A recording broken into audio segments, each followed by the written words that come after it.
So you've probably all seen a exercise kind of like that. This kind of semi-chromatic drills like 1, 2, 3, 4. Which we'll discover a few more of those today, called rotations of this 1, 2, 3, 4. But more importantly, I want to show you some reasons why this is a good exercise, and the way to make this a good exercise is to become more aware of the things that you're actually getting the opportunity to work on. So, what I just demonstrated was just like straight 16th notes, probably the careless way to practice this, probably more of a better way to demonstrate it. But really, we want to look at a lot of different things while we do this, exercise and work on it. So the first thing we have to do is make sure that we're in a good position. Now, what I like to do is to look at the left hand and kind of, the first thing you have to know is the guitar itself, how it's positioned against the body, determines how the hand interfaces with the guitar. So, a lot of people will do this thing where the guitar neck is like way the heck over here. And I'm going to get out of that by making sure that I've got kind of like at least a 45-degree angle or so. And typically what I'm looking for is like when I look to my left, if I can see the third or second fret or so of the instrument, that's probably a good spot for the guitar. And all we've done is put all this distance that was on X plane on the Y plane and brought the instrument closer to our center of gravity. And that is important because it's more easy to control something that's close to you as opposed to something that's far away. So the closer that the guitar neck is to your left hand, the more accurate you're going to have a time to push down the notes when they need to be pushed down, because the coordination is very, very specific. Now, in addition to having a good position, once you get in that position sitting down, make sure that you stand up and that the guitar has not moved at all. If it does, raise the strap up until the guitar stays in the position. You're going to spend a lot of time of your life playing the guitar, practicing. And a lot of that time, majority of it's going to be spent sitting down. And unless you want the thing to feel different from when you're standing up and sitting down, be sure and get the instrument, in the position that it works when you sit down, but also when you stand up that it doesn't move. So keep that strap tight and high enough to where this instrument does not move when you stand up. That's very important. Now, going on to the next bit of stuff, you want to keep your thumb sort of mirrored behind your second or third finger, probably more like your second. And the reason is your second finger kind of is the center of all of the gravity of your left hand technique. Just like our bodies have a center of gravity, this left hand and the fingers have that too, and that's anchored around this second finger. Because it's the longest and strongest finger, we need to know that. And so keeping that thumb behind the second finger, kind of flattened out. Some people call this like a flattened C. If you were to put like our hand around a drink or a cup or something, you would notice that the second finger naturally gets behind this thumb. And so you want that same thing on the back of the guitar.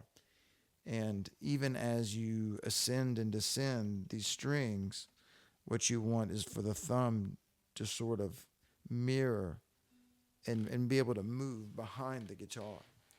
For instance, if I turn around, you can see if I start on the high string and move to the lower strings, the thumb moves with it. The same as it goes back down to the low strings. So that way you don't want the thumb just to be clenched on the back. You want it to be kind of a light guide, not necessarily just a counterbalance. It's a slight counterbalance. You don't want the thing to press too much. You definitely don't want any pressing. Now you want another thing with the fingers, with the C, is you have these tips that are available now to be on the strings. So it's like, imagine the fingers have eyeballs. They can see the string all the time because the fingertips are curved. That's what you want. You want curved fingers, and you want them to be kind of set in this exercise and do a lot of the movement from the big knuckle if you can. That's going to take the least amount of effort, and you'll gain the most coordination moving from the big knuckle. Because what you'll find is a lot of people, when they press down 3, 4 goes flying crazy out of nowhere, or the other way. And the reason is because these two knuckles, the smallest knuckle on your third and fourth finger, share a tendon. And so if that tendon stays set, you can actually move these fingers independently from the big knuckle.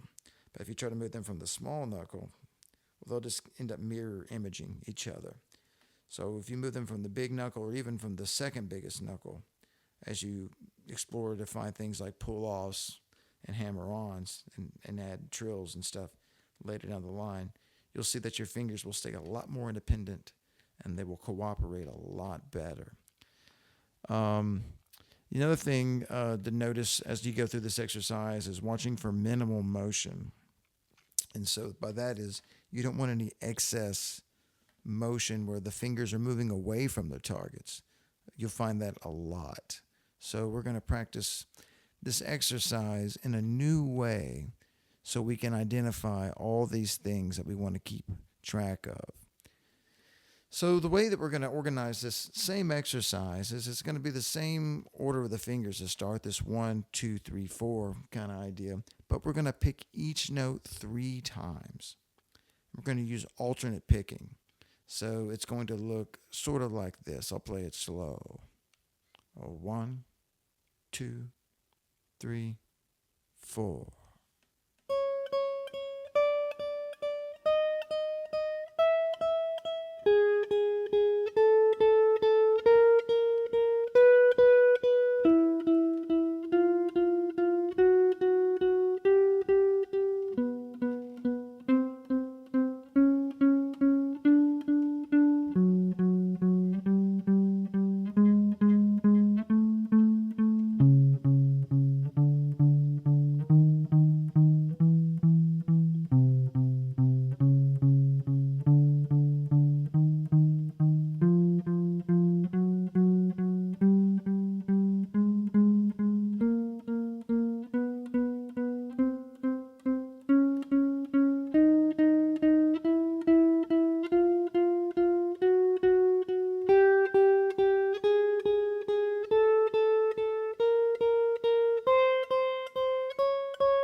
And so forth. So what we've done is we've played each note 3 times using a quarter note eighth note, or sorry, a triple eighth note. So 3 notes per quarter note, right? 3 notes per beat. And we want to start at a really slow tempo, probably something like 40 beats a minute or something crazy. We want to get like really slow, real slow. And as we do this exercise, we're going to start thinking about some other things. So, what playing 3 notes per note gives you in the exercise, first off, by using alternate picking, down, up, down, up, down, up, down, up, down, up, down, up, down. You'll notice it sets up the kind of natural mechanics for alternate picking later down the road. If we go back to 16ths where we started at the very beginning of the video, down, up, down, up, down, up, down, up are kind of like our guidepost for each note, but they're the same if we do groups of 3s. Down, up, down, up, down, up, down, up. You'll also notice that I'm putting a little accent in there.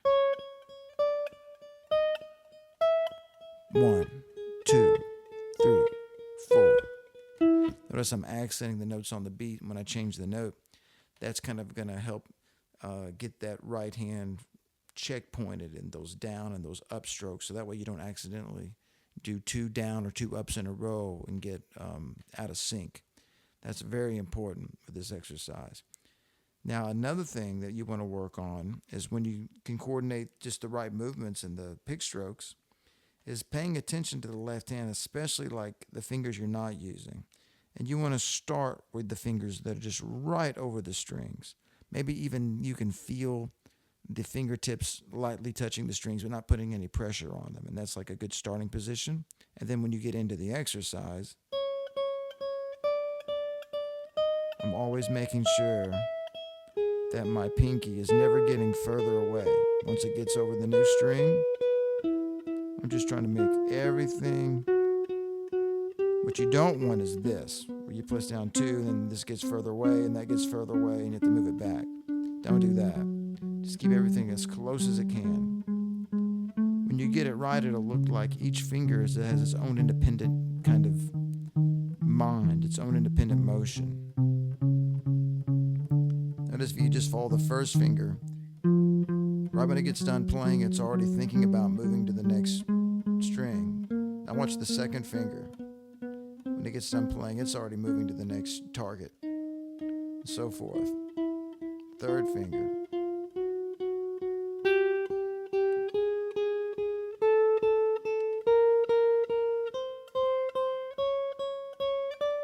So that's something to work on. The next thing you want to kind of take note of once you can control the motion is to make sure that you're playing as close to the fret wire as possible. That's important because you want to use minimal pressure. The less pressure and the lighter touch you can have, the more easily it'll be able to play. I mean, you'll be able to play for longer. You won't get tired as fast. You can work on that coordination.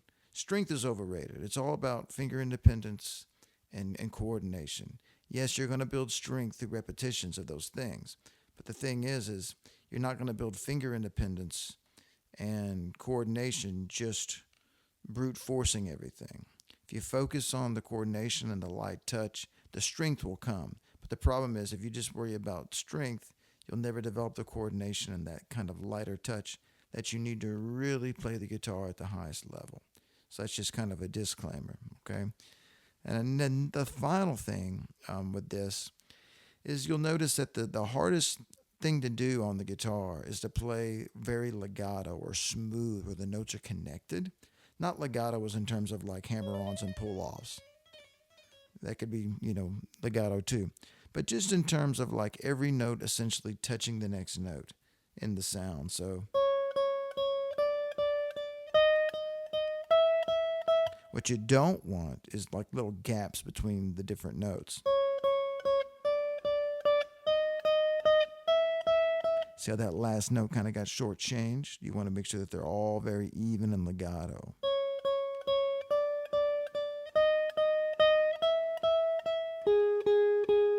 And so forth. And the other point about that is when you change strings, that tends to be the one that's more dangerous. Because if you play on the same string, you're just worried about one string vibrating. But that moment from the last note to the first note of the new string, that's where people mess up. That's where you want to focus. Make sure you only hear one note at a time. What you don't want is this. See how they overlap for a second? I'll do it again. No, you don't want them to overlap. You want to hear just one note at a time very clearly.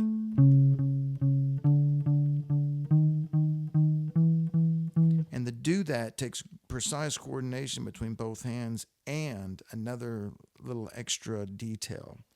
So in the right hand, we'll start with the left hand detail. I'm using the tips of my fingers, but the first finger is just a bit more flat than the rest of them, and that's because as I go down,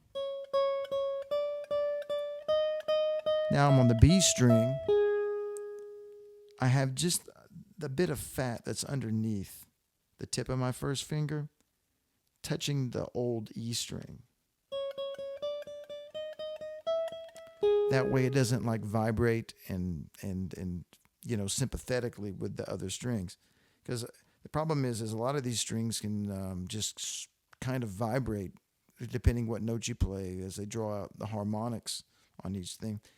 And this is really apparent with like distortion. If you play with like heavy metal or rock and roll, real loud, you can hear how the strings can just kind of like well up and just get out of control. So you want to clean that up by every time you go to a new string, make sure that the first finger covers the old strings. Now the 2, 3, and 4 can be very elevated and play with just the tip. But when you're playing this kind of linear style, one note at a time stuff, more like a scale, or a melody, you want to be sure that you have that first finger availability to mute the old high strings, essentially. Then in the right hand, I'm doing the opposite and taking care of the low strings. So if I were to ascend up, now my palm is going to cover that low E string that I just left. Now on the D, my palm is covering the E string and the A string. So basically, as I ascend up with the pick, the fat part of my palm there is covering the old strings, ensuring that they don't just vibrate. And that's very easy to do. Because, for instance, if I play like this E on the 9th fret of the G string, listen what it does to the... see, it was like, it was just kind of hanging out there. And I had to stop the harmonics on the low E and the A string to keep it from continuing on. So this muting with the both hands is very important. And you really want to listen to get that down. So that's pretty much all there is to this exercise, but there's a lot of things to keep up with. So what we're going to do now is I'm going to demo the 1, 2, 3, 4 pattern all the way up and down the guitar. Then the first rotation of that, the 2, 3, 4, 1. Then the 3, 4, 1, 2. Then the 4, 1, 2, 3. And I'm going to do them all very, very slowly at 40 beats per minute. So here comes the 1, 2, 3, 4.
So ideally what you want is you want to be able to go all the way down, to first position and then move back up, each position. And then when you get back to 9th where you started, continue to work up as high as you can, then come back down to 9th. That way, this is a very comfortable position and you're the frets get a little, wider. You have to maintain the position. And then as you go down to lower frets, you have to kind of scrunch up and do just the opposite. Fingers have to get very close together, closer and closer. Then, in the first position, maybe they're like that far apart or so. And so that is the 1, 2, 3, 4. Let's see what the next rotation, 2, 3, 4, 1 looks like now.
So eventually, once you get the mechanics down, the things that you want to pay attention to are always what you hear. You want to connect the technique to your ear. And so, in terms of this exercise, here are the things that you really want to listen for. Number one is keeping an even volume, tone, and rhythm on every single note. You don't want anything to be uneven in the rhythm. Practice with a metronome with a triplet subdivision, that will help. You don't want the volume of the notes to be, you know, crazy and uncontrollable. If anything, remember you want that little accent or the first note to be a little louder of each group. 1, 2, 3, 2, 2, 3, 2, 4, 2, 3. That'll help control the volume. And you want the tone to be very even. So you want to pick the sound more the same down and up as much as you can. That will really help build your technique. And the problems that can come in with that, is numerous. But the idea is that you want to listen for those three things primarily. And then the other thing that you want is the even duration. You want to make sure that those notes are connected to each other, that there's no gaps between the notes, right? Other than that, besides just the brunt coordination of it all, always remember to play close to the fret wire, minimize the movement in the left hand and the right hand. Another thing in the right hand that helps some people is to keep the right hand kind of in a little ball. If you have a lot of fingers kind of coming out, there's a lot of tension you don't need. Basically, you just really keep the tension at a minimum and keep it just very kind of just a light sort of fingers kind of curled up, right? And when they start doing this, you're getting tense. Just keep them kind of light and curled up. You'll get a lot more freedom of movement if they're like that. Not tight fist, but just a lightly curled up kind of finger thing there. So good luck. Practice slow. Practice more slow than you do anything else. I mean, slow. And then use the time that the slow practice gives you to look at all the aspects of the technique and clean it up. You'll save more time playing slow and aware than you will fast and out of control. So good luck. Always evaluate the position at the beginning because you can't go further than the position you put yourself in to play the instrument. Watch that thumb. Make sure it's kind of lightly, tracking with the hand. Don't do this thing. Notice some people, when they go up the fretboard, their first finger stays like hooked onto the side of the fretboard, and all it does, it gets the pinky further away. So keep that hand really even as it goes up and down the neck. That way every string feels like the same string. All right, good luck. You really can't put too much time on this exercise until it's just completely mastered. And like I said, find a way to love it as you play it slow. One thing to think about is if you're playing slow, you can always control and enjoy the beauty and the tone of every note. And once you kind of get in that mentality to where the tone and the note length is just absolutely perfect on every note, you really start to kind of fall in love with that idea, and it motivates you to keep a streak going. And that is kind of my encouragement for you to practice slow. Is find that tempo that you just can't mess it up and enjoy just doing it completely perfect without challenging yourself. Because here's the reality. All those things to work on, there's always more connection between the note than you think. And in between any 2 points, there's always another point that's closer and closer and closer. So those notes can always learn to get closer and closer together. All same thing with the movement. You can also refine the movement to infinity. Like the less movement, the better at this stage of the game. Super, super duper refined movements. And, if you have trouble with the fingers, maybe even say them out loud. 1, 2, 3, 4, or whatever. Or the pick strokes. Down, up, down, up, down, up, You'll find you'll make a lot more progress paying attention to one thing at a time until you can really trust it. Or else you'll be chasing a bunch of different problems and nothing will ever get better, right? So just focus on one aspect at a time until it really cleans up and you'll make more progress. All right, good luck.